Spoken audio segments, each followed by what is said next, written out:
are tuned in to the Red Zone Blitz. And here we go. The home for all things NFL and college football. Ready?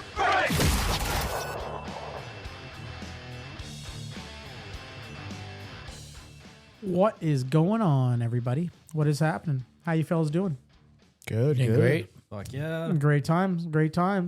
NFL Conference Championship. It's a good time to be alive. Should we do some introductions for those new here? Once again, if you are new here, please hit subscribe. Don't be a loser. Hit subscribe. Follow us on Spotify, Apple Podcasts, wherever you get your podcasts. We're on YouTube too. Also follow us on the socials, Red Zone Blitz Pod on Instagram, TikTok, X. We're all over the place. How you doing, KK? I'm doing great. That's Love Machine KK. He the man. Walk in the spot, everybody got plans. Yeah. Ladies wanna know if he's single, what's the play? But he just laugh it off like, girl, that's KK. Love Machine. There you go, Love Machine KK. We got Black and Gold Bachelor, the mayor of Pittsburgh. We might have to rename him, Matthew. Matthew's in his zone. Hard on the field, even when he's home.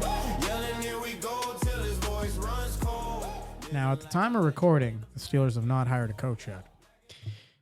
I hold my breath like every day, man. Yeah, I know. It's a I tough go to one. work, I look at my accept phone. it. It's gonna happen. This guy sees an It's Adam gonna Schefter happen. tweet. It's like, God. that beautiful voice was the OG Brandon. Brandon the OG. Texas in his blood, you can see it when he speaks.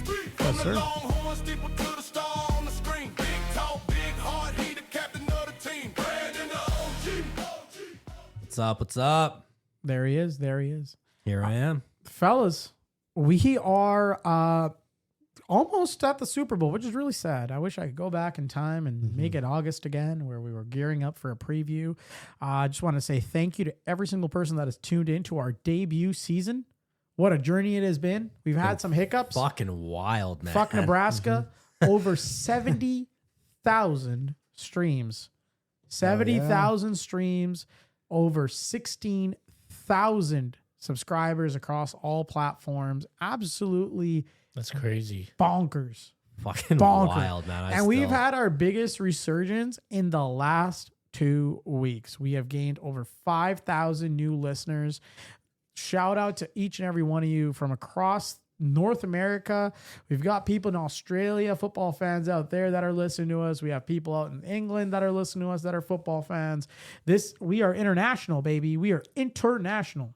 So major kudos to everybody that's tuned in and listened to our chaos. It is our first season. We are learning on the fly. Everything that we're doing, we're just flying by the seat of our pants. Any message for them, folks, Brad? No, just fucking thank you. I mean, when we started this, I don't think we ever thought it was gonna get like this quick. No, we're almost barking on the year. When I asked you guys, I was like, Yeah, I it came was up the with the idea. Super Bowl, Yeah. Super Bowl last year. That's So- true. That's true. So like it's been insane to see where the journey has gone and all the people that are coming along the way. I wanted to send a special shout out to the folks at Colorado football who have generously invited us out next year as well to a game, and also to Montana football. What a stadium. I've heard great things about Montana. I don't want to sound like Trump, but I've heard great things about Montana. Great state. Great football. Great vibes. I want to thank both those programs for showing the generosity. We'll be sharing some exciting details. We're going to be going to the NFL draft, courtesy of our friends at the NFL. Shout out to everybody involved in that. We're going to be doing live content from the NFL draft. We'll be gearing up and figuring out what's going on in Pittsburgh. So I hope the city's ready for us. And then, of course, the Rose Bowl. Shout out to our friends at Miller Lite for hooking us up. Miller Lite, there's no better time than a Miller time. Get yourself a Miller Lite. Have a cold one. Only 90 calories per can. I know it's a lot of new year, new me stuff going on around there. So if you're working out, watching your weight, doing the things, even if you're not, if you're just trying to have a good time, watch some football with your buddies, Miller Lite is the time to be. Miller Lite. Drink it up. All right, fellas. What an ad read. All off the top of my head. Now, That was good. all right. Let's warm you guys up.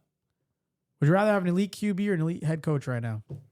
After the whole saga of Curt Cignetti, and you saw what he did. You're seeing what Seattle's doing right now. You're seeing what Denver's doing right now. You're seeing what New England is doing, and also the Rams. Elite QB or elite head coach? Elite head coach. Yeah. Yeah, I'm going head coach too, because if you looked at it, once it's in the playoffs, like obviously the players are making the plays, but as the coach, like you're playing chess against the other coach. You know, your offensive coordinator is playing chess against the defensive coordinator, and vice versa. Like at this time, you're the one calling the plays, you're the ones making the adjustments. So you need the coach here. Yeah, I think the culture. You need all 3 phases. There you go. All 3 phases. That's a big. That's a theme. That's a theme that we're going to talk about throughout this episode. I would disagree, though. Oh, boy. I would actually say I want the QB. He's yearning. You see how, the Steelers fan in him? You see it? Yeah. He had an elite coach. He's like, fuck that shit. I've written this ride. Give me the QB, man. I mean, you look at it, like you said, you want a player, like the player has the ball in his hands. He's making the plays. We look at the potential MVP Stafford. He's not turning over the ball. And that's been a key in this playoffs this year. There's been a lot of turnovers. Stafford's made the key plays. He said, hey, you know what? I'm going to break your heart. He broke Carolina's heart. He broke Chicago's heart. Sorry, Seattle. He's probably going to break your heart too. Yep, there it is. There's the anti-Seahawks segment of our podcast. That is true. I could give you anti-Colts too. It's going to upset some people. Yeah. The only team to win a Super Bowl since 2000 and produce 3 turnovers is the Colts. Fuck you. You're fraudulent. There you go. Okay. All right. Give me your top 5 quarterbacks right now in the league. Oh, CJ Stroud's got to be like number 3, honestly. No, I'm just joking. Top 3 right now. Damn, that's tough. Honestly, I got to go Josh Allen number 1. Yep. Situation wise, like it's a shitty situation for him, but I'll go Joe Burrow 2. It's my guy from LSU. I'll go Mahomes 3. I like Prescott at 4. And I'll go Stafford at 5. Damn. Okay. Notable miss there, Lamar Jackson, ladies and gentlemen. Divisional fuck him. How about Caleb Williams? No, he's not there yet. Not there yet? He's not there yet. Fuck Lamar. That's actually good. Let me hear yours, Brandon. Mine would be similar. I'm just trying to think who I would replace with. Because I'm putting Lamar Jackson up there. I don't give a fuck. But no. What's your top 3? 1, 2, 3. It'd be Allen, Dak, and Mahomes. Yeah. Damn. Dak at 2. Oh, KK, go for it. Top 5. Top 5. Probably Josh Allen, number 1 still. Okay. Matthew Stafford, number 2. Okay. Probably Dak Prescott, number 3. I love it. This is beautiful. You're going to go Dak 1, are you? It was 4 and 5. Oh, 4 and 5. Probably go Caleb Williams. Yeah, I think he's an athlete. He's Showtime though. I like it. I like the way Caleb operates. He's very Showtime. I enjoy athletes. I'm sell tickets. And number 5, probably still go Joe Burrow. Nice. I really want to hear your list. Or we'll go 5-1. Okay, yeah. Number 5, I'm gonna go Josh Allen. Oh. Yeah, damn. I'm gonna go Josh Allen. I'm gonna go there. Number 4, I'm gonna go Caleb Williams. Number 3, I'm gonna go Patrick Mahomes. Number 2, I'm gonna go Joe Burrow. Number 1, I'm gonna go Dak Prescott. There it is. It's hilarious how three of us just said that Josh Allen is still the best quarterback. Yeah. And then the last episode we had, we're absolutely shitting on him for the way he runs with the fucking ball and fumbling. And hey, hold on. Well, yeah, he has to do it all himself, right? Him and James Cook. Don't make me play it again. I should be the motherfucker up here crying. I think it's good. Don't make me play. You're giving Dan Orlovsky some material here. Yeah, don't make me bring back Coach JB. No, that was good. No, that's fine. Should we go into the conference championship preview, fellas? that's why we're here. Let's go. We got AFC Championship first. We got the Patriots versus the Broncos. Denver is dealing with a major QB availability shift. Maybe they'll shoot up some painkillers in Bo Nix, and maybe he'll play. But right now, Jarrett Stidham is expected to start. The Patriots are coming into this game after beating the ass of CJ Stroud and the Houston Texans. So spirits are high. The Broncos are coming in this game on a questionable call. Some people are saying it was a catch. Some people are saying it wasn't a catch. It was a catch. It was a catch. That wasn't a catch. Now, there's a few things that, we can talk about. Now, let's go through the most obvious. Denver led the NFL with 68 sacks this season. They physically moved the pocket as a defense. However, New England has the NFL's number one completion rate at 71.9%. The Patriots win because they have a pressure release valve, as I like to call it. Drake May leads the league in pass yards under pressure. Denver has a blitz-heavy scheme. Nick Bonito, all pro, has 14 sacks. That usually works against teams, that pressure. But May is the one QB who punishes the blitz with his legs. Now, adding to that, Denver is 13-3 this year in one-score games. They are the cardiac kids. They love it. They love going all the way till the fourth quarter. If the game is within 4 points at the 2-minute warning, the Broncos have a 92% win probability based on this season's trend alone. Now, New England's defense is fraudulent against the run, which a lot of people don't know. If RJ Harvey and Jaleel McLaughlin can combine for 35 carries, and Jarrett Stidham only has to throw the ball around 15-ish times, I would give it to him. That's the only path I can see to seeing a Denver upset. Like Jarrett Stidham, he's not a backup right now. He's a sacrificial lamb. Like, see, Sean Payton is going to run the ball until the air comes out of that football. Yeah, I agree with that. And this is not going to be a football game. If people are going to be tuning into it, it's going to be 3 hours of keep away. Keep the ball away from New England. Maintain possession time for as long as you can. Now, my question to you guys is, can you win a conference title in 2026 with a backup quarterback? Well, Broncos defense is still legit. They're one of the best pass rushing teams. They're gonna bring pressure because they have to. You have to pressure Drake May. You have to make him uncomfortable, make the mistakes, get him off the field. Because like you just said, for Broncos to have a chance at this, they have to have a run game.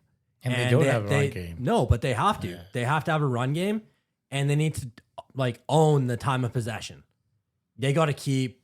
The way you win this game is by keeping New England's offense off the field. And I agree. Yeah. By creating turnovers, they need to snag one interception or fumble recovery at least. They need to make New England pay. New England has not been, you talked about in the last episode, KK. CJ Stroud made mistakes. CJ Stroud played flimsy with the football. Drake May also made mistakes against a good defense. So the mistakes are there. He's going to make them. And we have no fucking idea what Jarrett Stidham can do. No. There's no tape on him. There's no, we don't know if he's going to be a phenomenal athlete running around all over the place or he's going to dump it down to whatever player's open at the time. But it's going to be interesting to see how Sean Payton gets this game plan out. But man, if there's a guy I trust in this situation as a coach, Sean Payton's up there. Mm-hmm. It's not like this is a coach that it's his first time or it's like a play caller that relies heavily on the quarterback. I think that there's high rumors around the Denver media and around people in the front office is that Jarrett Stidham can do this. The reason why Bo Nix has been pushed in the front spotlight is because he's the pick that Sean Payton wanted. He wanted Bo Nix, and therefore he's given him every chance to succeed. But there's full belief that Jarrett Stidham can do this around that team, around that locker room, around the media. So if I'm New England, I personally don't take this lightly. Oh, you can't. You can. You cannot go into, and I don't think Vrabel's going to have them taking it lightly. No, not at all. I don't think Vrabel's going to have them taking it lightly, but I don't think you got to we talk about New England's exotic looks and exotic blitz. It's time. Bring them out. You got to throw everything you can and create turnovers because they're going to, like we said, they're going to keep the ball away.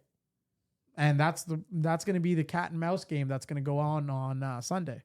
Yeah, Sean Payton's got to come up with some schemes and some disguises. You got to bait Drake May into making a dump throw towards maybe because Surtain's going to be on Stephon Diggs all game. Oh yeah. So that Broncos defense you got has to to figure a score some way to points, get Now, that's to bait him interesting. into making a throw. You think he's on Diggs or on Keyshawn Booty? Diggs. You be on Diggs. He's on Because I Diggs. feel like he Yeah, might they might change the coverages up. And Oh, throw they him on could. Because I but- think Keyshawn Booty had like, hey, I love my boy Diggs. Don't shoot him in the knee, please. Offset, please. But If you take Surtain off Diggs, though, you gotta have two guys off on Diggs. exactly, like I think you're gonna Like if see. you switch them off, It's gonna be for people that are probably watching the game for the offense only. Watch how Denver plays defense on these guys. It's gonna be fun. You're gonna see a lot of movement in that secondary where they're gonna try to play disguise coverage a lot against these guys, and they're gonna say, "Oh, we're running man. No, we're running corner. Or sorry, we're running zone." And then there's gonna be tons of different looks that they're gonna run in that line in the trenches. So it's gonna be a fun game from a defensive perspective.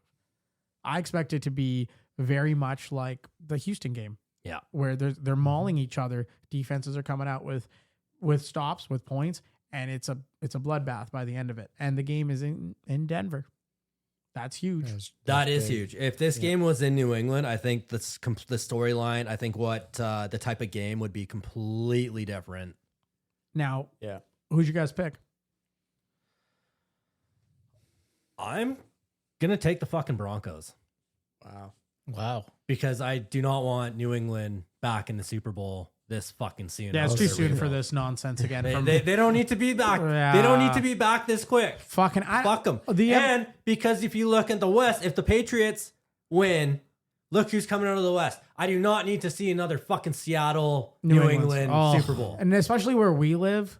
I mean, Seattle fans would love it because then they'd have their chance. You're not gonna like my picks at the end of this fuck. podcast. No, because like No, mine. because that probably is your fucking picks. We live in a country that doesn't have an NFL team, and there's always you always get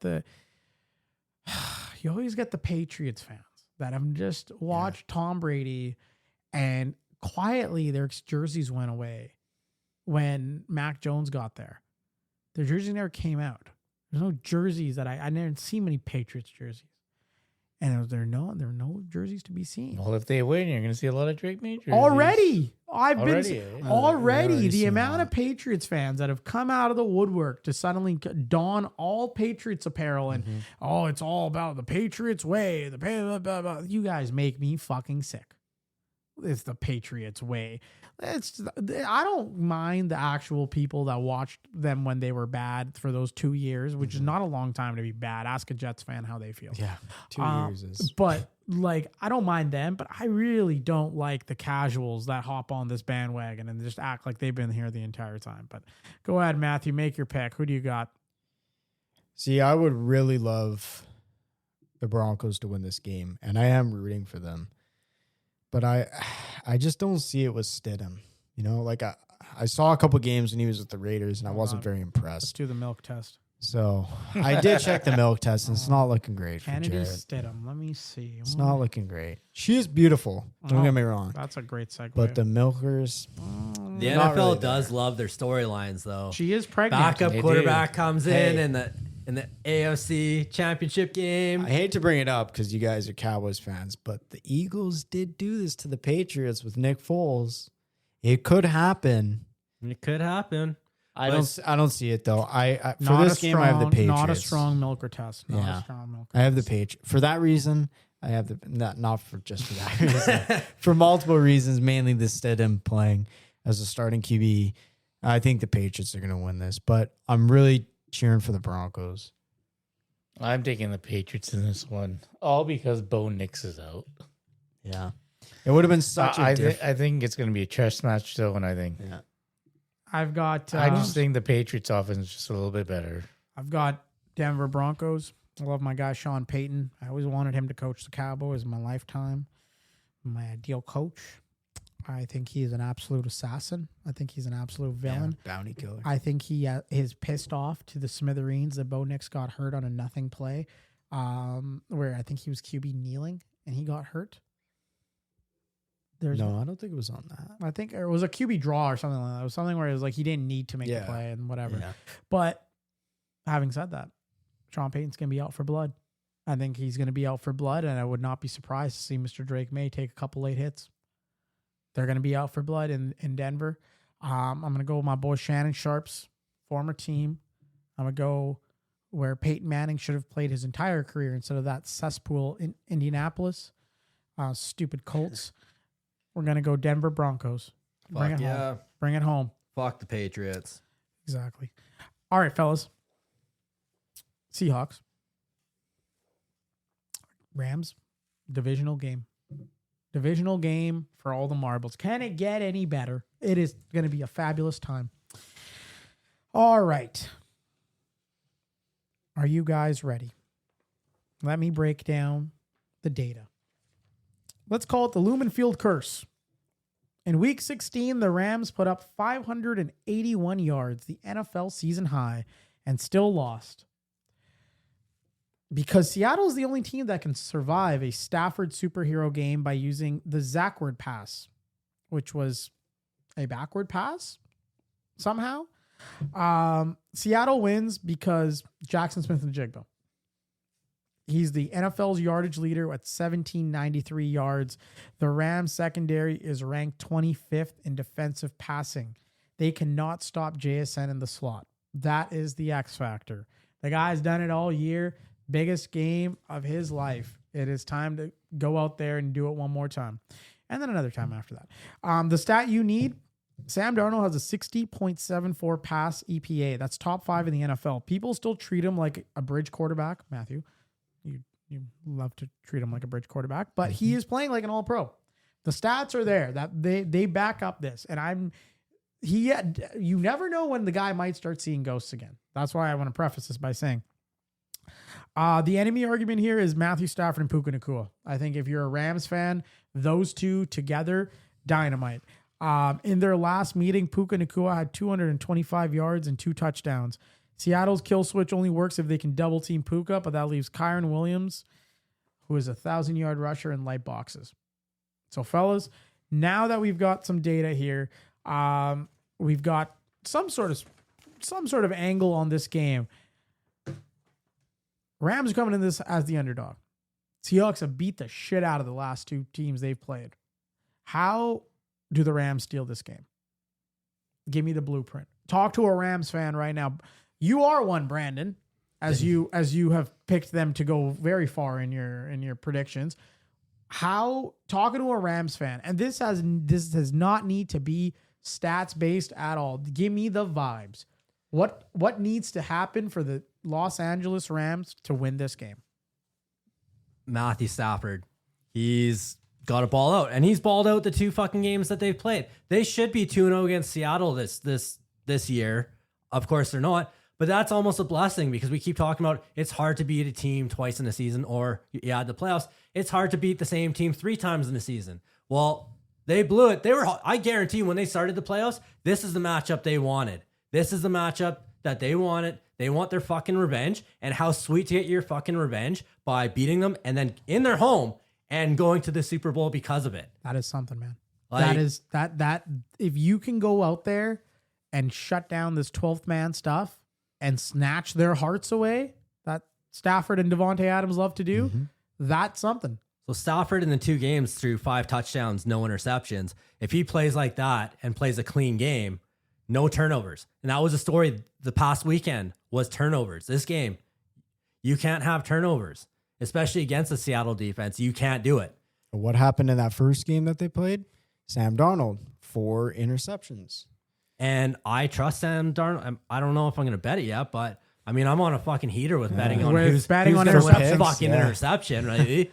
I'm probably going to bet on Sam Darnold to throw an interception. And that could be, especially if it comes down to clutch time and the pressure comes, because he hasn't really had the pressure, the big game moment in the playoffs yet, because they've dominated. He hasn't had to. Yeah. So if it's a slugfest or they're playing from behind, now all of a sudden you put the pressure on in a big moment, what Sam Darnold is going to show up. And I honestly think it's going to be the one that's going to throw an interception at a key moment of the game. I mean, look, he did prove me wrong in a way last week. He did play great. The issue I'm looking at right now is no Zach Charbonnet. That's huge. And that is huge. Because typically when Kenneth Walker goes for his runs and stuff, Zach Charbonnet provides the juice. He's a juice provider in that offense. So without him there, it's tough. Yeah. I think I like the Rams in this because of Stafford and Nakua. Just like that duo, and Devontae Adams is back healthy. Now, I think what Seattle did great against the 49ers and what they do against the Rams to win is just suffocate the line of scrimmage. Like they were just on the 49ers right at the point of attack every single time. And I think you're seeing now Shaheed finally come into the mix, and then you're going to see him as the running back too now because Charbonnet is coming out. You're going to see some creative plays from Rashid Shaheed. And once again, we talked about it with the Bills last episode. What a pickup. Yeah. Right? That's a smart pickup. That's a system he's familiar with that coach. They went out, they got him relatively cheap, didn't pay a lot for him, and that's a smart pickup. Now, KK, what do you got? Sorry, Rams, but I'm going with the Seahawks in this one. I think their defensive front is just they're going to have to pressure Stafford, just like they did to Purdy. Get him out of the pocket, get him running. We talked about this. Stafford, when he's pressured, is way different than when he's not pressured. Get him out of the pocket, get him running. Maybe Nakua is going one way and he's going the other and can't throw him the ball. So you're relying more on that defensive front. But I'm also relying on Sam Darnold. He's got to take care of the ball just like he did last week. Yeah, I think feed Kenneth Walker, make some trick plays. Get the like three. We talk about 3 phases of the game. 3 phases of the game. It's got to be clean, which team has struggled with the special teams that had to fire their special teams coordinator in the week after they played Seattle? It was LA. It's going to be interesting to see how big of a change that is and what effect that is. Now, to your point, the Rams are number 7 in red zone touchdowns, 64.29%. Seattle's 21 at 55.38%. If they're going to win this game, they cannot settle for 3 if the Rams go out and score 7. They will not be able to keep track with them. So that's when you have to go. When you got to. Sam Darnold can't turn the ball over. Otherwise, it's game over. You got to keep yourself clean, but you also got to go out there. You got to kill them. You got to go into that red zone, and you have to no more little slide dumps to your tight end Barnett or Barner. Sorry, no simple plays. They have to get Cooper Kupp involved. They have to get Kenneth Walker involved. They have to get Rashid Shaheed involved, and they have to get JSN involved. This is going to take a village. You're not going to beat them with one guy. They have to get their entire offense on board. So I think that's for me, that's the keys to the game. I think we all provided valuable insight there in terms of like what they need to win. Now comes time to pick. They got one shot out of here. Who you sending to the Super Bowl? Rams. Well, that makes sense. You have an affiliation with them. You're affiliated with the Rams. Matthew? I will say it scared me actually that JSN only had 3 catches for 19 yards and a touchdown, and they still put 41 points up on the 49ers. They do these ebbs and flows with JSN. You typically see it. Yeah. It's great at up all and 3 down. phases, right? They go up and down with JSN. But the thing is, JSN, you go back at his time at Ohio State, when the lights are the brightest, he's reliable there. Even that game when they came back against LA and they beat him in overtime, the last meeting they had, it was JSN making those big time second half catches and those big plays in the second half. They got him there. Yeah. The other thing though, the other wide receiver on the other side of the ball, I'm just looking at number 12, Puka Nacua. Yeah. The Buck dies there. He's like a different animal in the playoffs right now. He's just all over the field, 110%. He's blocking 110%. He's running routes 110%, catching it great. Question for you. You starting a team tomorrow. JSN or Puka Nacua, wide receiver 1? Oh, Puka Nacua. 100%. You guys suck. I'm going JSN. I got to go with my boy JSN. He's just I love the way he plays. Slippery. Spoken from a fantasy owner. Yeah, let's have him. There you go. Love it. He's going to have him again next year. It's going to be a beautiful time. But you can't go wrong. But another X factor, I think, is Mr. Devontae Adams. That's a world of experience. It is. The Devontae Adams versus Cooper Kupp comparable is going to be interesting to see, because that's two guys with a world of experience, playing near the tail end of their careers, going up for probably a chance to win. I think Devontae Adams' first ring, or did he win one in Green Bay? I can't remember. If he was a I winner. don't think he did. I don't think he was did. there when Aaron Rodgers won. So Devontae Adams first and Cooper Kupp second, And you know he's going to want to beat the Rams. of course. Yeah, definitely. Right, former team. Who's your Money on the pick? board. I'm going Seattle. So you 3 Rams? I'm going I'm going Rams. Seattle. Seattle too? Seahawks. Okay. All right, So we're so- 2-2 for both. All right. Yeah. Beauty. I mean, a big I thing, mean, a I big love the thing too Rams, is you but- can't give up a kickoff return for a touchdown to open the game. no. Because right away when that happened, you knew the game was over. the game was over. That crowd, you cannot give that crowd that chance to get that involved from the first play of the game. Because Yeah. once that went off, like everyone's into it, everyone's screaming, and we know how loud that stadium can get. If you get the crowd into it right away, Yeah. But it's not only the crowd. Like Rashid Shaheed just pumped up his entire teammates, man. oh yeah, So if you're let's say you're the captain of the Rams, you're visiting Seattle here, do you want the ball opening kickoff, or do you? I almost think that No. you take the Yeah. ball You take the and ball. and you go down and you got to score a touchdown. You got to silence them. That's Yeah. what I think. Like, I think if you give their offense a chance to, like, Seattle gets up on the board early, you never know what might happen. Like, they're so loud in there. So I like, to your point, you almost want the ball first so you can go down there and set the tone yourself. It's a good point. It's hard to though, because like But you, that could you do backfire. you do want to defer, obviously, because you want to know after a second half you kind of do want the ball.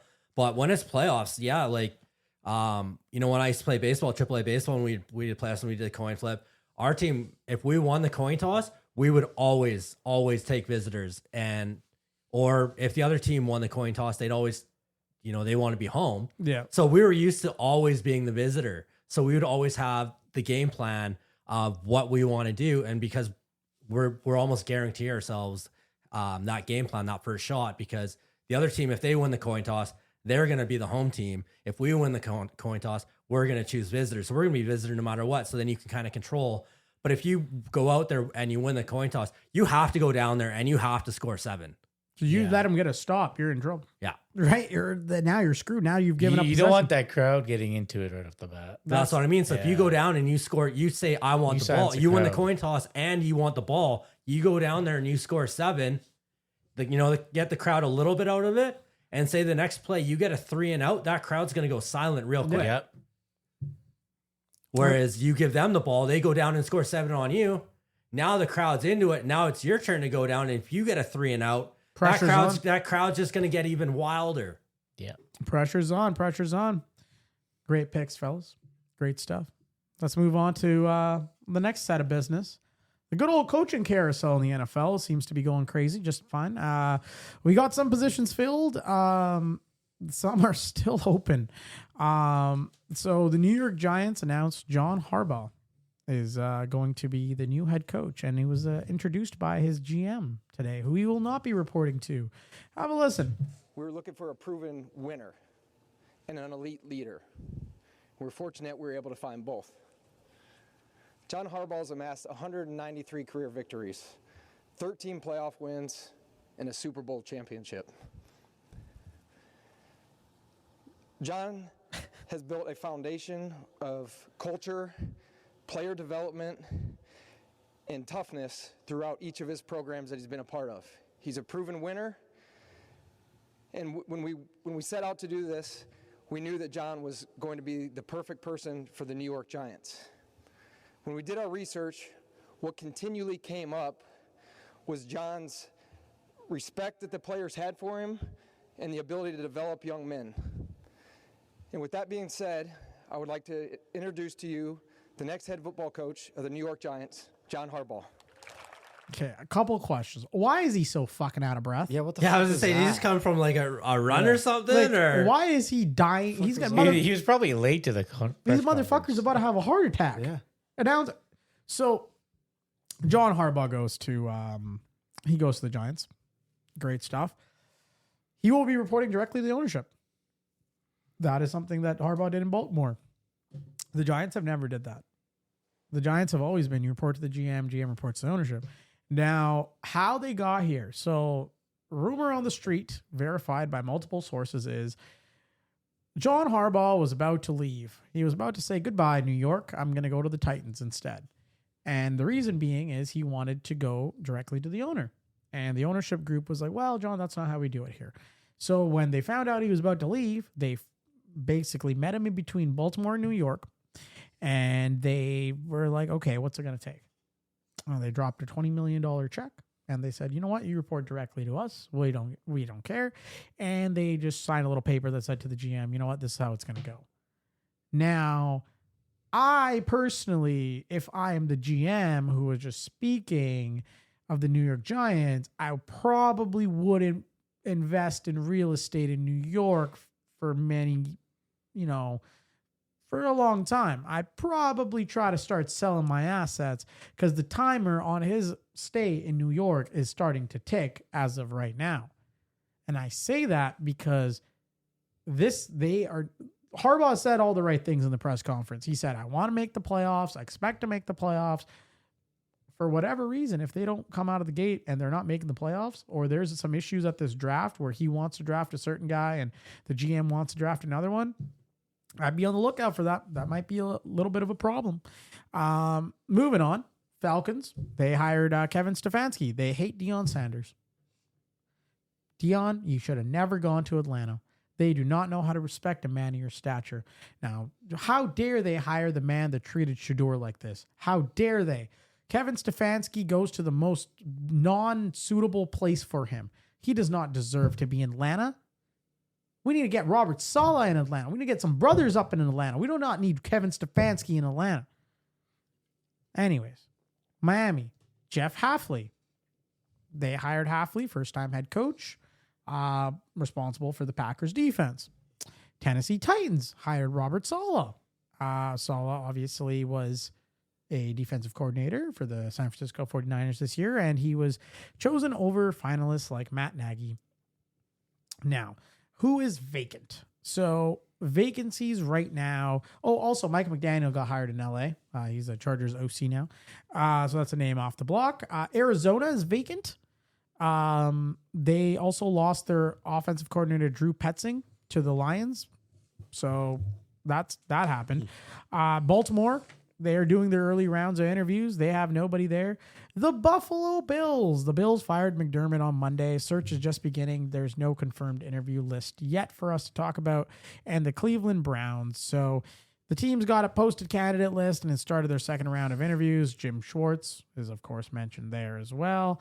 Las Vegas Raiders. You know, they're going to be busy. They own the number 1 pick in the 2026 NFL draft. And finally, the Pittsburgh Steelers. Steelers and Tomlin had a divorce after 19 seasons, and they've begun their virtual interviews, and they're moving on to their in-person interviews. Now, fellas, out of that list that's currently vacant, what's the best job? I think Buffalo. You've got Josh Allen, who is the best quarterback leading those teams right now. And you're opening a brand new stadium. Yep. You get to be the first coach in that brand new fucking stadium. Like, and you get Josh Allen. There's obviously there's needs and shit that needs to get dealt with. But I think there's our episode ritual of the siren. I really wonder if John Harbaugh is thinking about this, like you're saying, and being like, I may have made a mistake here. I probably might have, should have sticked around and looked at my options. But then he made nothing wrong with one of the Giants. He's got the pieces with the Giants. Like he knows what he's inheriting and what he can build. Right? Plus, there's so many expectations in Buffalo. If he went there, in New York, it's just like. No, I think there's expectations. There's expectations. Yeah, I think there's the not Giants. that much. No, not I think there's probably more expectations in New York than Buffalo. Yeah, I don't think. Listen, Bills fans love them. You know, they love doing their thing about jumping through the tables and stuff. Yeah, they're used to this. The New York fans are not used to. They're not used to losing. They don't treat. They're so. Harbaugh had 18 years in Baltimore. The Giants had 5 coaches in the same time span. They move on quick. Like they do not care. They just want to win. And New York people are very impatient, as people probably know. So I think there's more. I think he's more on the hot seat in New York. I think there's more eyes on him. You got the president of the country talking about your job that you got hired to coach the New York Giants. There's definitely more pressure, I think, on him there versus Buffalo, where the media, I don't think is that. The media is there. People talk about Buffalo, but I don't think the media pressure or scrutiny is close to New York. That's just my dealings with the New York Giants over my life that I've realized. KK, what's the best job there? I think Brandon said it right on, the Buffalo Bills, but well, I'm concerned with a lot of these teams because they don't even have a starting quarterback. Okay, that's fair. Like you would want a quarterback in there But before a coach, or you want a coach to bring in a quarterback? What's wrong with the Raiders? The Raiders are a very beautiful spot. They need a quarterback. They're going to get You're one. going to get one. In about 3 months. About exactly 3 months. So you want to hire a coach that's going to blend in with that quarterback. Yeah, but I think like the Raiders is a nice, like if I look at it, it's a nice team. They just well, you also get to live in Vegas, yeah. right? You get to live in a no tax state. It's very nice there. You get all the disposable stuff you want basically at your disposal. You got Ashton Genty, you got Brock Bowers, you got potentially Fernando Mendoza, you got Max Crosby on the defensive side of the ball. Things are not that bad in Vegas. Does Tom Brady go and get Bill Belichick? No, a lot of people are saying about Bill and Buffalo making sense. I can see Bill going to Buffalo. That I can see. Yeah. The Raiders, for the life of them, they need to talk to. They need somebody there that's gonna be like on it. He's not gonna do it, but Mike Tomlin would be perfect on the Las Vegas Raiders. He would. Yeah. He would be perfect because it would be no nonsense. We would have no nonsense going on at all times. It would be strictly business, and that's what that team needs. They need a guy that's going to be able to talk to the owner, has the owner's respect, that's going to be able to, bring people to make people care about Raiders football. I don't think anybody gives a fuck about Raiders football right now. Las Vegas doesn't even care about the fucking No. Raiders. So they need to build a brand in that sense, and I think if you get Mike Tomlin Oakland there, still cares about the Raiders. Shout out to the fans in they Oakland. But yeah, I don't know, man. Things change really quickly. Like if you go back 3 years and you told me that Chicago would have won their division and Caleb Williams would have been selling all these jerseys while his fingernails were painted in Chicago and doing all the wild shit that he's doing, I wouldn't have believed you. I think Caleb Williams is the generation who turned around that franchise. Fernando Mendoza very well might be able to do that. And his favorite player growing up was Tom Brady. So it is almost like a little match made in heaven. I don't think Bill Belichick's coming to the NFL. No. I think so either. I just hope the Raiders take their time to hire the right guy. Oh, they will. Right? well, I wouldn't even mind Sean McDermott in Vegas. That's not bad either. That's not bad. I think you need you can't have a new guy. No. I don't think you can have a new guy. You can't have an old head like Pete Carroll, who's 97 years old, but you can't have a brand, like you can't have an OC turning into a head coach. No. And you got, like I said, you can't have a new guy. You have to have someone that can handle Vegas. All the attention, the media, all the extracurricular activities that come with being in Las Vegas. Yeah. You got to have a coach that has a grasp of Vegas, that can handle Vegas, that can create the culture for the team to keep them away from some of the shit. But Buffalo, like another name, Gruden. That obviously he's suing the NFL, but so is Brian Flores.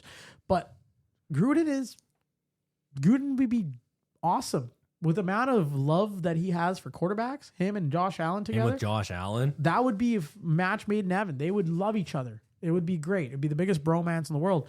Now, what's the worst job out of these? I think it's Arizona. Yeah. I That's think what I have Miami. written down. I have the Cardinals. I think Arizona's the worst. Arizona has some pieces there. Miami doesn't. No, Miami, Arizona, but- you don't know what's going on at QB. Where the fuck is Marvin Harrison?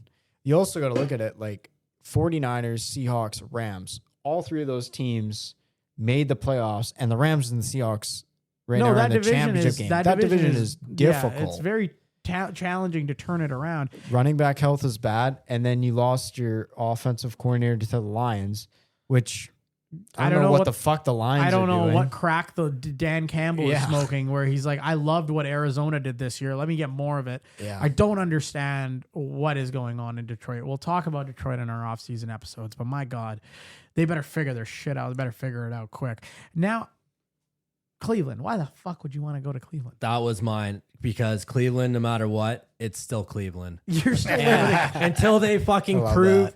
until they fucking prove otherwise.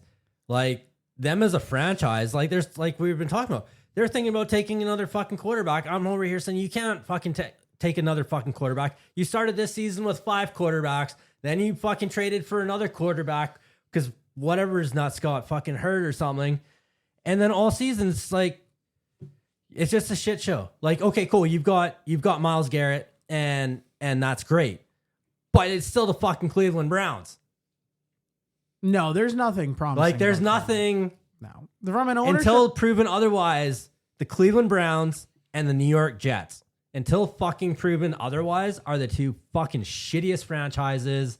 Like, I'd even put Miami with them right now. Really? Yeah. yeah, Miami I think has Miami's getting found there. a way to scout. Like but the Miami thing is like, Miami's tied contractually. Miami's problem is that they're tied with Tua contractually. oh, they're fucking tied to him. Like, there's no way They out. can't do anything about that contract, and they almost have to let it ride.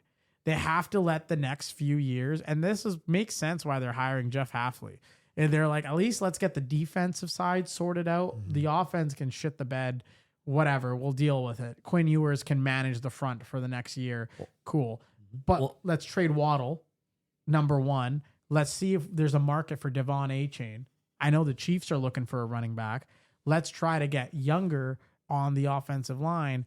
And then eventually, not this year, maybe next year's your year. You look at how Quinn Ewers does. I don't think Quinn Ewers is a bad quarterback. I think he can do.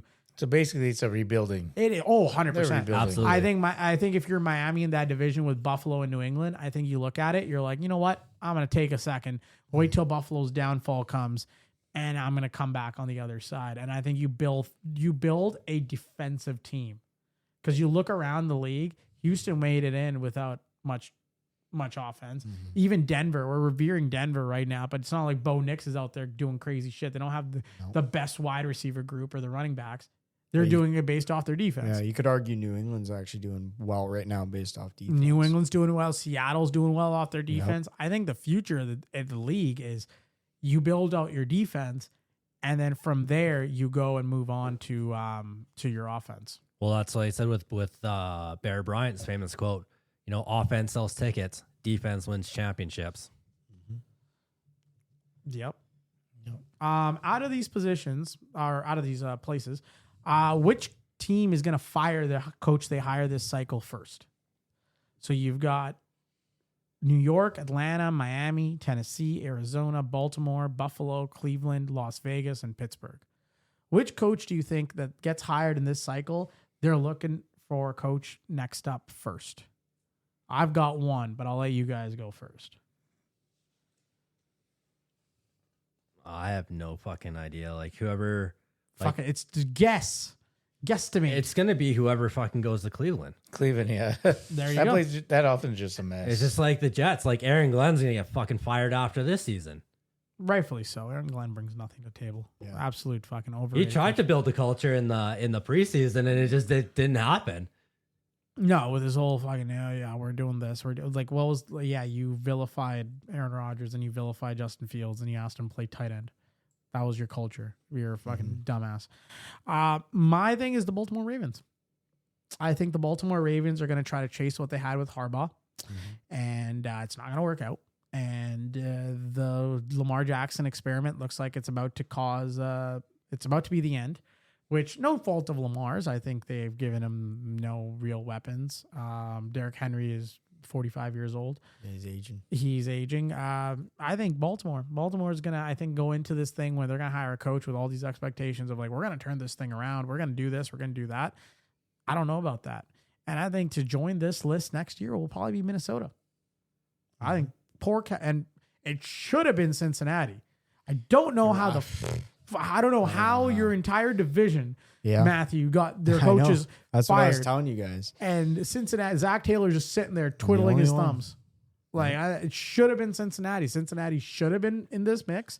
He should have been fired. Cincinnati's. I wonder if you're the Cincinnati Bengals, are you not looking at some of the names that were available or are still available? available? Now? Yeah, like, this is Are our you, guy. are you not calling Sean McDermott?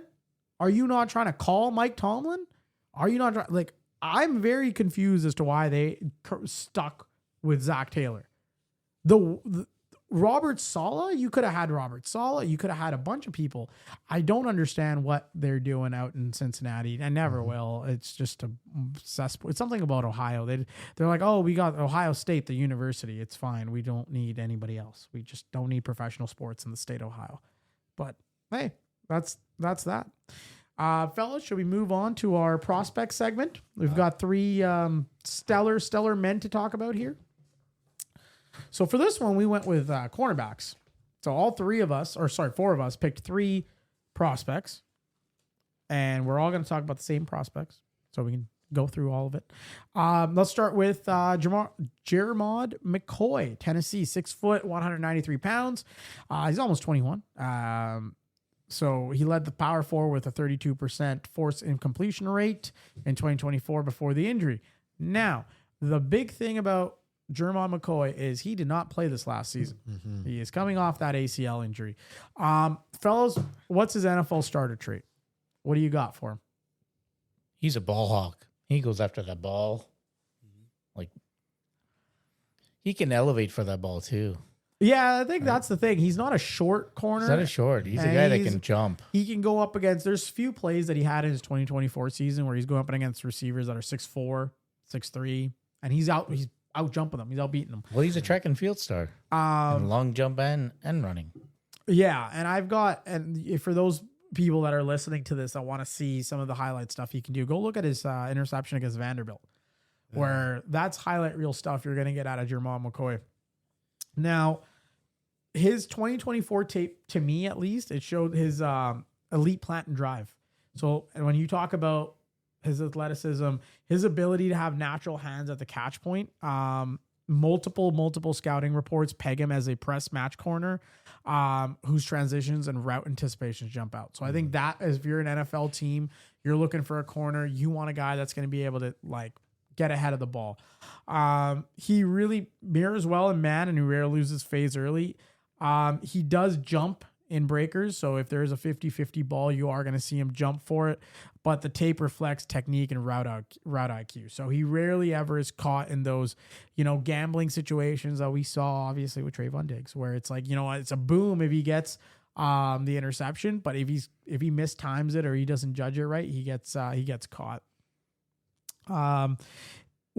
What else do you guys have on him? I think honestly, when you look at his game, he's just like out of this class in the first round, at least, he's just like a true corner. He's a guy that really is physical. He's very physical, and he's a good closer too. He closes really fast on receivers, and he does a great job of like pushing receivers to the outside, pushes them to the sidelines, doesn't give them much field to play with. Mm-hmm.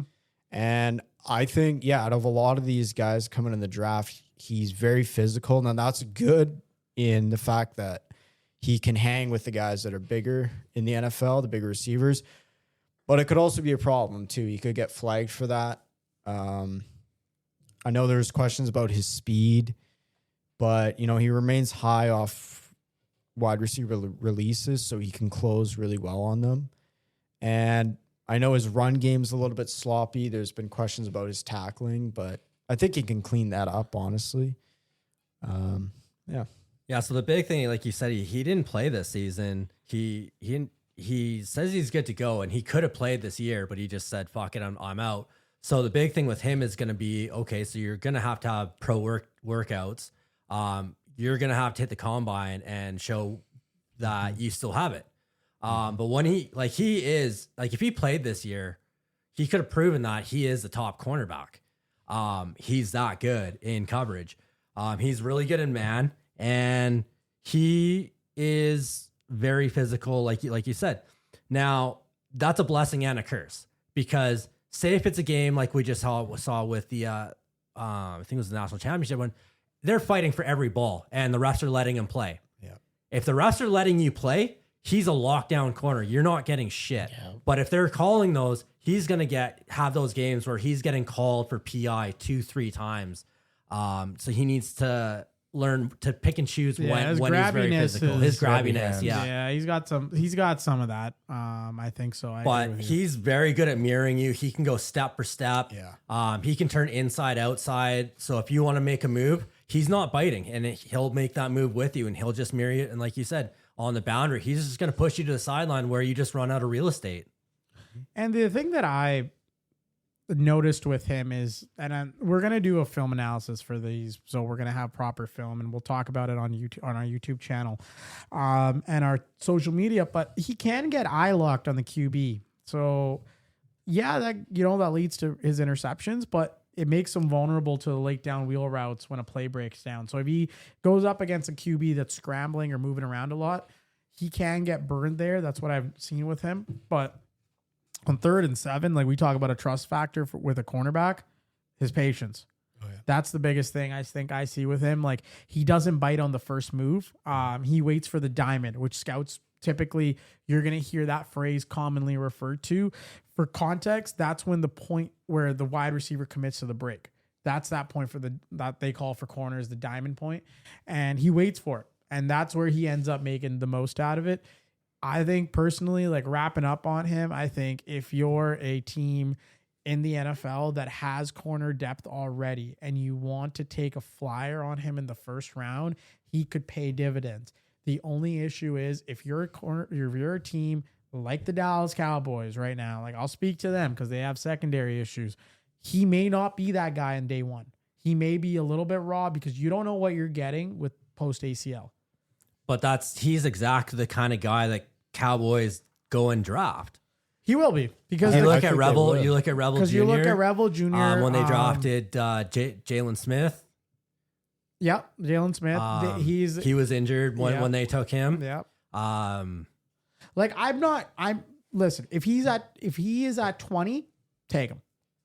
For me, like that's how I kind of view it. Like I kind of view the draft at 12. I don't think so. No. I don't think so at 12. I think we'll run a little sim here and we'll see where he ends up going. He's a first round talent. Oh yeah. He's going to go in the first round. But my thing is I'm a little queasy about him at 12, but at 20, you give it to him. I'll take him. I'm going to go down. I'm going to say and I'm going to still go through this. we're going to have a big Red Zone Blitz draft board. It's going to be beautiful. It's going to be perfect. I haven't seen enough to me where I can put him in the top 15.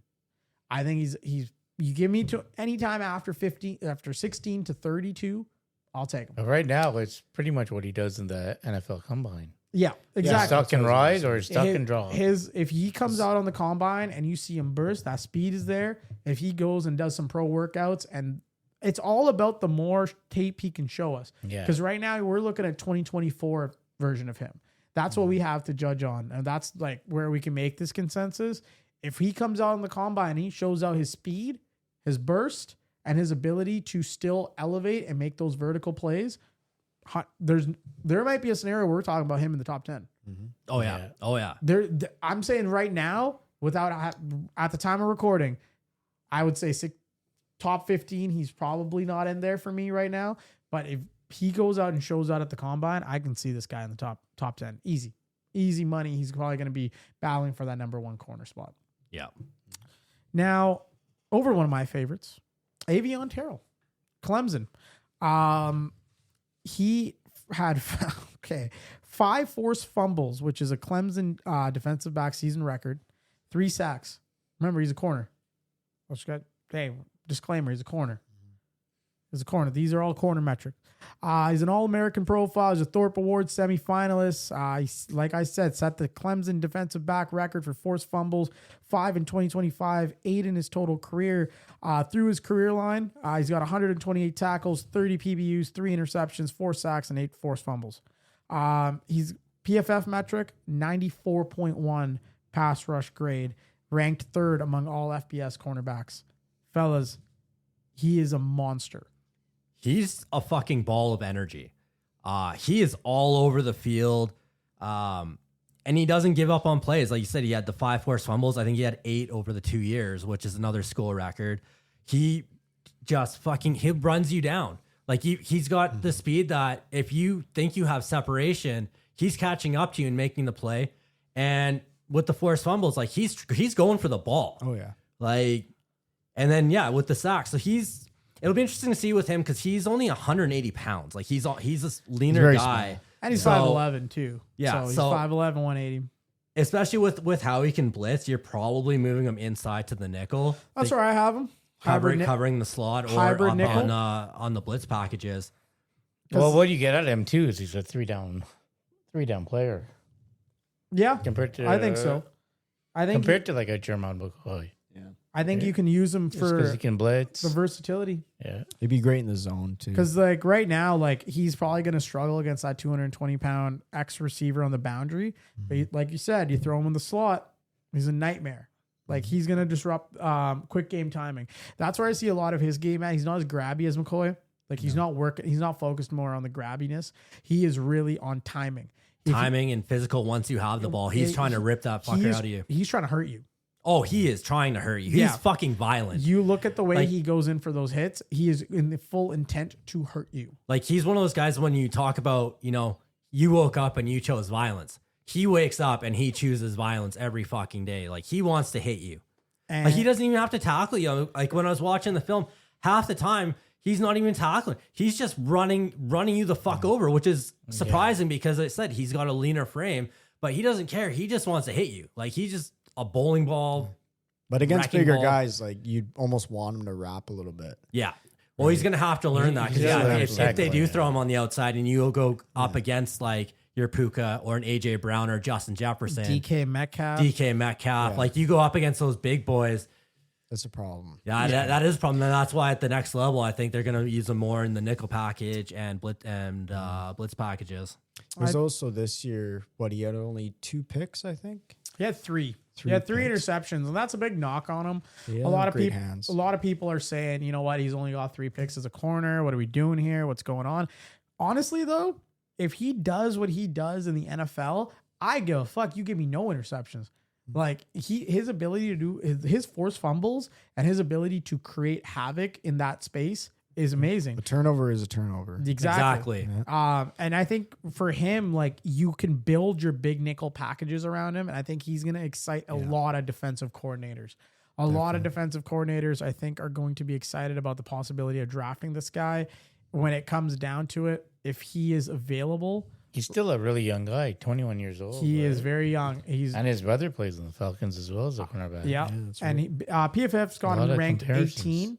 He's 18 ranked player right now on their big board. I've got him a little higher. I'm gonna say if he's at 12, Cowboys should take him. That's just my opinion on it.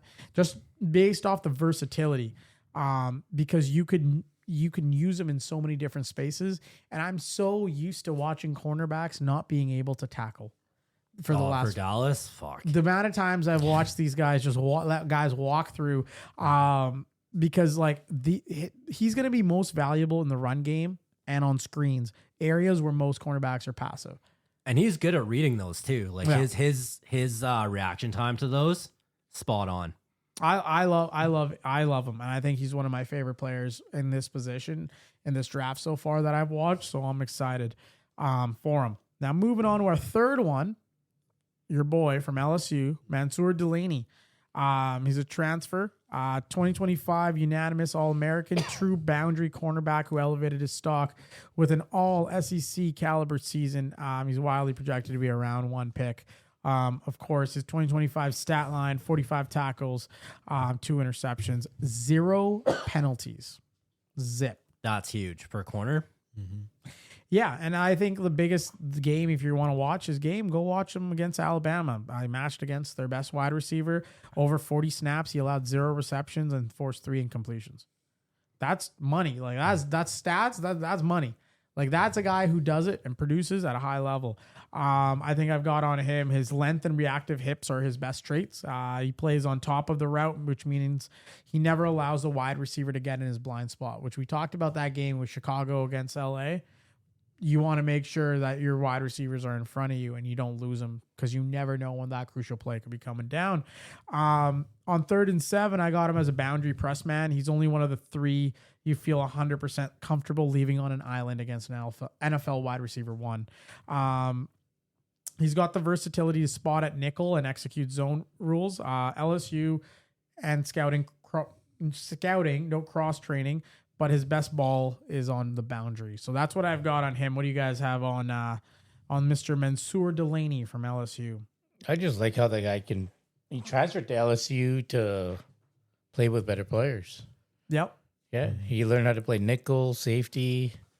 He went against top guys at LSU, and he learned how to be like a complete. Well, that's the thing. He was a dual athlete, right? Yeah. He had in high school he played safety, and he went out and played corner in college. And I think having the experience of both of those positions, like you said, is huge when you're Like he's got versatility. That's what makes him a he's a good hybrid commodity. player. Yeah. I think what's good about him too is he's really great at reading the QB's eyes. There's a lot of games this year where maybe it looked like, he was playing off the man, off receiver, but he just read the QB's eyes. He can make these plays. Again, put him in any scheme. Nickel, he played a bit of safety, corner. In man or in zone, he's great. I know he gets beat underneath in zone, and there's rumors he has like smaller arms, so that could be a problem in the deep threats. But yeah, I just think he's really well disciplined, and all around, I think this is like the top corner in the draft, in my opinion. Yeah, he's the most complete guy. Like you said, he can play in man, especially press man when he's up on the line, or he can play in zone. You move him anywhere you want, and same thing, mirror. This guy is on you. He's shadowing you step for step. Same thing with the hips. He can turn inside, turn outside. You want to try and stop and go? He's going to stop and go with you. You want to go right? He's not biting. He's just so complete as a corner can be. I think what's great and I think about he's him, the most NFL ready out of the 3 of them. Yeah, it was a really good transfer for him to go to LSU too. Because like Virginia Tech's a great school, don't get me wrong, but for him to go to LSU, it's just the competitive. You're playing bigger schools, better rivals. You get playing more against better teammates. teammates. Right? You get more publicity in LSU. It was just better for him all around. So Now, I think that's solid. I also wanted to add on him. He's a very smart player. A lot of coaches trust him, and a lot of his scouting reports have been from past coaches and teammates is he's the quarterback of the defense. I think that's what they've quoted him as, and I think if you can get a smart player like that in your defense, no harm there. Yeah, he's got that football IQ. Like he's got the intangibles, the things you can't coach, the things you can't teach. Yeah. It's either you get it or you don't. And it's not a knock on those that don't. There's just some people you have that sense and it just like the intuition and it works and you either have it or you don't. It's not something you can learn. It's not something you can coach. It's just, you're not even thinking it. It's just how you react to plays. Your mind processes it at a way higher speed and you just go. 100%. Fellas, last little question, then we'll do like a little mock draft here. Hypothetical, but if you're a GM right now in the NFL and you're drafting inside the top 15, do you prioritize a lockdown cornerback or a premium pass rusher? Again, that's the hard part with that's assuming you have one or the other, because with the NFL you're drafting for your need. But I think you got to have pass rush. Yeah, I would agree. Because everything works on the pass rush, especially your schemes. So like with zone, you got to have a pass rush because zones break down. I think it's just the pass rush is one of the more important parts. Get the quarterbacks off their game and make the dumb throws, which then you want to have the lockdown corner. But I think the pass rush ultimately is. I agree. Important. I agree. I think there's a case though for a corner. I think with the way the NFL is going, with how pass heavy the NFL is, I think there's definitely a case for having a cornerback in the top 15, especially if someone can be a scheme disruptor. Especially if you can get a guy that's you can put in multiple different positions, hide him in different spots, do different things with looks. I think you can definitely open it up. But like you see it like all the time, teams getting burnt because their secondary just can't make plays, and the teams have such elite. The guys coming in as wide receiver are so fast now, and they're so elite that it's it's hard. You need that balance. It's kind of a two-way street. But Yeah, it all goes down to your team needs. Do yeah, you need the cornerback or do you need a rush? that's what. Let's say you needed both. You probably have to go with the best athlete, in my opinion. Okay, let's break you down even more. Let's say both athletes are the same. They just play different positions. I might have to go with the cornerback in that one or defensive back. Okay, yeah, that's fair. No, there's no wrong I answer think to I it. think if you can get one that you can just move around, the versatility they have. That's the thing, right? I feel You like can if bounce them you around. can throw a guy in a safety look. You can throw a guy in a corner look. Yeah. You can put him in different spots around the He field. can match man to man against Yeah, a guy like Puka Nacua. Yeah, like it's as much as impact as a pass rusher has, he can't cover a slant, Yeah. right? So it's the thing is that like if you got a guy If that you can get a shutdown corner, yeah, you don't have to worry about a that. scheme disruptor. So no, that's definitely fair. There's no wrong answers there. I'd honestly take a pass rusher though, like Brandon. The game starts like in the trenches, right? Yeah. So if like we saw with the Patriots and the Texans, if you can just get at the QB like they did with Stroud, you just make them make bad decisions. And like the cornerbacks and the safeties, secondary in that game, you know, they didn't have to be outstanding. Like there was that nice pick that player had where he got the knee in bounds, but there was that one where Stroud just threw it up and the corner just had to get in position for it. So if you get a pass rusher that can just wreck the game right off the line of scrimmage, right off the ball, the DBs makes their job a lot easier, right? So I got a pass rusher. Good stuff, fellas. Good stuff. Let's move on to a mock draft. So Dane Brugler from The Athletic, he recently did a mock draft after Mr. Dante Moore left. Well, not left, but he changed his mind. He has Las Vegas going with Fernando Mendoza. I think that's got to be number one on straightforward. every mock.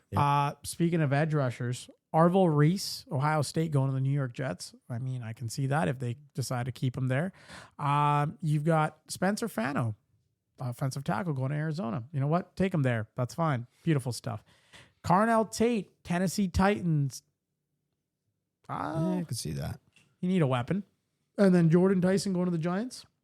Yeah, I don't want to see Jordan Tyson on the Giants. That would not be good. Jordan Tyson with Malik Neighbors. Not good. With Harbaugh in there. Francis Magoa, the offensive tackle for Miami, goes to the Cleveland Browns.